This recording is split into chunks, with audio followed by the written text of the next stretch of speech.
எதிர்பாராத விதமாக பிரச்சனைகள் வருவதை நாம் சந்திக்கிறோம். அப்படிதான் டிடிஎஃப் வாசன் அவர்களுடைய பிரச்சனைகளும் சரி, இவர் எதை சந்தித்தாலும் எதை சிந்தித்தாலும் இவர் ஒரு த்ரில்லாகவே இருக்குது.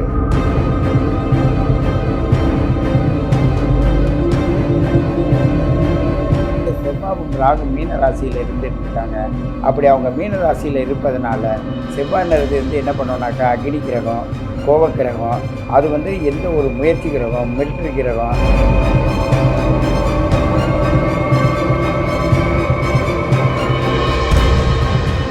சிலது சின்ன விஷயத்தையே இப்படி பெருசுபடுத்துகிறாங்கன்னு நினைப்பாங்க. அது மாதிரி செய்யக்கூடியதுதான் இந்த ராகு.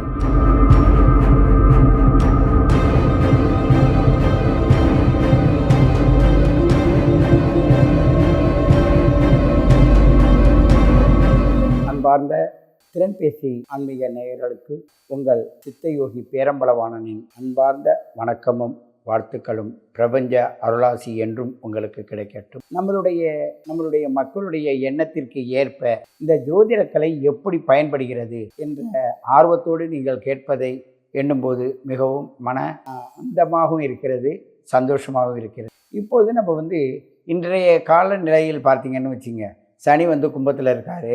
ஏற்கனவே செவ்வாயும் சனியும் சேர்ந்துருந்தது. அப்போ நிறைய பேருக்கு ஆக்சிடெண்ட்டு, வம்பு வழக்கு, கோர்ட்டு கேஸு பிரச்சனைகள்லாம் இருந்துக்கிட்டு இருந்தது. அது ஒரு விதமான செயல்பாடுகளாக இருந்தது. அது நீண்ட கால செயலாகவும் இருந்தது, சிலது தற்காலிக செயலாகவும் இருந்தது. அதுபோல் நம்மளுடைய ஒவ்வொரு விஷயத்திலும் பார்க்கும்போது இப்பொழுது பார்த்திங்கன்னா செவ்வாயும் ராகுவும் சேர்ந்துருக்கிறாங்க. அதாவது சனியும் ராகுவும் இருந்தால் ஆக்சிடெண்ட் ஆகும்.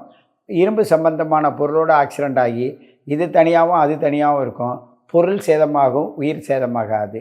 அதே நேரத்தில் சில இடங்களில் பார்த்திங்கனாக்க ரெண்டுமே தனித்தனியாகவே போகிறதுக்குள்ள வாய்ப்பு உண்டது. அதுதான் சனிக்கும் செவ்வாய்க்கும் உள்ள விஷயம். இன்று ராகுக்கும் செவ்வாய்க்கும் உள்ள விஷயம் என்னன்னு கேட்டால், மீன ராசியில் போய் அவர் இருக்கார்.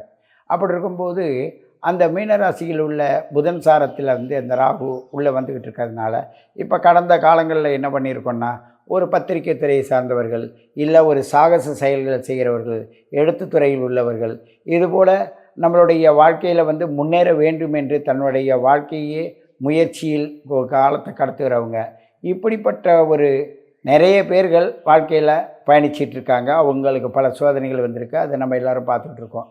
அப்படி இருக்கும்போது இன்றைய நிலையில் டிடிஎஃப் வாசன் அவருடைய நிகழ்வை பற்றி நேயர்கள் கேட்டிருந்தாங்க. ஐயா, நீங்கள் சமூக ரீதியாகவும் சில வார்த்தைகள் எங்களுக்கு சொன்னால் ஒரு உதாரணமாக இருக்குன்னாங்க. அப்படி டிடிஎஃப் வாசன் அவர்களுடைய சில காரியங்கள் நம்ம பார்த்தோம்னா, ஒவ்வொரு வண்டி வாகனத்தையும் விதவிதமாக இயக்கி அதன் மூலமாக மக்களோட கலந்து தன்னையுடைய செயல்பாட்டினை காட்டக்கூடிய திறமை வாய்ந்த அவருக்கு பல நிகழ்வுகள் நடந்ததை நம்ம எல்லாரும் பார்த்துட்ருக்கோம். அதற்கு என்ன காரணம் என்றால், அவருடைய ஜாதகத்தில் அவருடைய ஜாதக அமைப்பில் இருந்த கிரகங்கள் இன்று கோச்சார ரீதியாக ஒன்று சேருது. அப்போ ஒன்று சேரும்போது அவருடைய திசாபுத்தி அந்தரமும் இன்றைய கோச்சார கிரகங்கள் இணைவும் ஒன்றோடு ஒன்று சேரும்போது இதை தான் நான் வானமண்டலத்தில் இருப்பதை ஓடுதளத்தின் மூலமாக காட்டுகிறேன். இந்த ஓடுதளத்தில் ஒரு இடத்துல இருக்கிறது திரும்பி ஒரு 40 வயசில் இந்த இடத்துல வருதுன்னா, அந்த இடத்துக்கு நேராக இருந்த கிரகங்கள் அது என்ன செய்யுதுன்னு பார்த்தீங்கன்னாக்க, அந்த கிரகத்தில் இன்றைய கோச்சாரமும் உள்ளே வரும். அதே மாதிரி திசா புத்தி அந்தரங்களும் அந்த இடத்துல வரும்போது அவர்கள் திட்டமிட்டதை எதிர்பாராத விதமாக பிரச்சனைகள் வருவதை நாம் சந்திக்கிறோம். அப்படி தான் டிடிஎஃப் வாசன் அவர்களுடைய பிரச்சனைகளும் சரி, இவர் எதை சந்தித்தாலும் எதை சிந்தித்தாலும் இவர் ஒரு த்ரில்லாகவே இருக்குது. இவருடைய செயல்பாடுகள் ஏன் இப்படி இருக்குது இன்னும் சில வாசகர்களுடைய மனதில் இருந்ததை நிறைய கேட்டதை உணர்ந்த பிறகுதான் சரி, அதாவது வானமண்டலத்தில் இருக்க ரகசியங்களை மட்டுமில்லாது வானமண்டலத்திலிருந்து வரக்கூடிய மனிதருடைய எண்ணங்களும் எழுச்சிகளும் ஏன் இப்படியெல்லாம் மாறுதுன்ற உங்களுடைய ஆர்வத்திற்காக இன்றைய கிரகநிலைகளை யோசித்து பார்க்கும்போது நீங்கள் நல்லா பாருங்கள், அந்த செவ்வாயும் ராகும் மீன ராசியில் இருந்துகிட்ருக்காங்க. அப்படி அவங்க மீன ராசியில் இருப்பதனால செவ்வாய்ன்றது என்ன பண்ணோம்னாக்கா அக்னி கிரகம், கோப கிரகம், அது எந்த ஒரு முயற்சி கிரகம், மிலிட்ரி கிரகம், இராணுவம் மாதிரி ஒரு ஃபோர்ஸ் உள்ள கிரகம். இந்த ராகு என்னன்னாக்கா அந்த ஃபோர்ஸ் மாதிரி உள்ளது எப்படின்னா சின்ன திட்டங்களை போடாது, அந்த திட்டத்துக்கு சின்ன விஷயத்தை பெருசாக்கி விட்டுரும். அப்படி பெருசாக்கும் போது ஒரு அசட்டு தைரியத்தால் நம்ம ஒரு காரியத்தை செய்ய வச்சுட்டு அதை பெருசாக்கி விட்டுடும். சின்னதாக நடந்தாலும் பெருசாக நடந்தாலும் நடந்த சம்பவம் ஒன்று தானே என்ற அளவுக்கு சிலர் நினைப்பாங்க. சிலது சின்ன விஷயத்தை ஏன் இப்படி பெருசுபடுத்துகிறாங்கன்னு நினைப்பாங்க. அது மாதிரி செய்யக்கூடியது தான் இந்த ராகு. இந்த ராகுவும் இந்த செவ்வாயும் சேர்ந்து மீனராசியில் செல்வதால் சில மீனராசிக்காரர்களுக்கும் எதிர்பாராத சைன சம்பந்தமான பிரச்சனைகள், அவர்களுடைய தலைவலி, சில பிரச்சனைகள்லாம் நிறைய அனுபவித்தாங்க. ஆனால் இப்போ கொஞ்சம் கொஞ்சம் விடுபட்டுக்கிட்டே வராங்க. காரணம் என்னான்னு கேட்டால் அவங்களோட அமைப்பு மீனராசிக்காரர்கள் இருக்குது. அதே மாதிரி இவருடைய வாழ்க்கையிலையும் மீனராசியில் அவர் பிறந்த நேரத்தில் சில கிரகங்கள் இருந்திருக்கும். அந்த கிரகங்கள் இருந்திருப்பதும் இந்த கோச்சார கிரகம் அந்த இடத்துக்கு வருவதும் ஒன்றோடு ஒன்று இணையும் போது இவர்களுக்கு விபத்து, இவருடைய சாதனையில் ஒரு முறிவு, ஒரு தோல்வி, இது மாதிரிலாம் வரும்.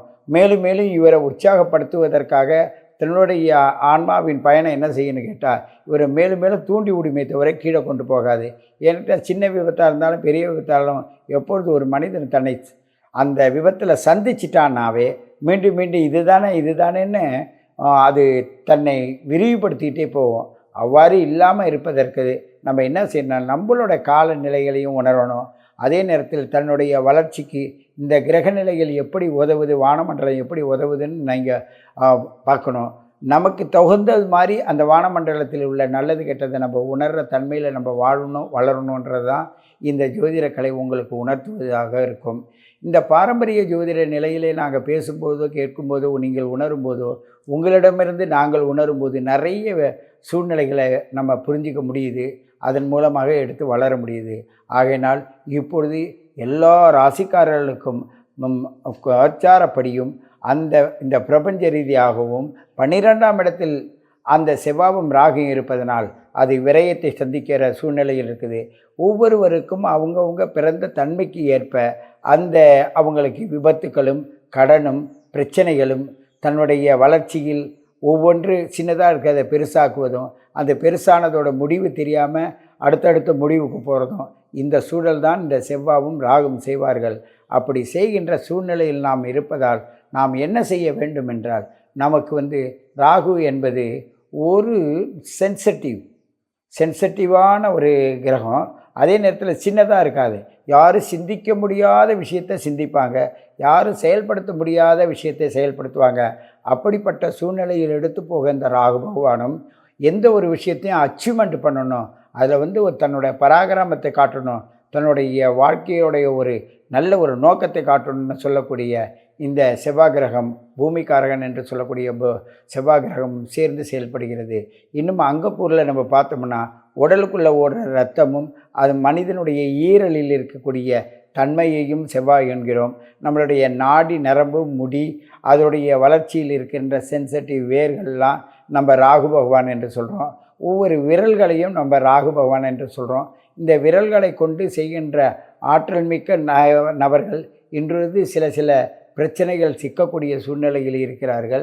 அவர்கள் ஏன் சிக்குகிறார்கள் என்றால், இந்த ராகு பகவானுக்கு சொந்தக்கார அந்த அங்கத்துக்கும் அவருடைய சிந்தனைக்கும் அவர் கைவினைப்பாடுன்னு சொல்லுவாங்களே, அவங்க செய்யக்கூடிய தொழில், அந்த கைத்தொழிலாலும் சிறுசை பெருசாக்கக்கூடிய தன்மையில் அவங்க இருப்பதனால, இந்த மீனராசியில் இருக்கக்கூடிய இடத்தில் இருப்பதனால நாடி நரம்புகளுக்கும் ஒரு மனிதனுடைய வளர்ச்சிக்கும் இந்த நேரத்தில் ஒரு தூண்டுதலாக இருக்குது.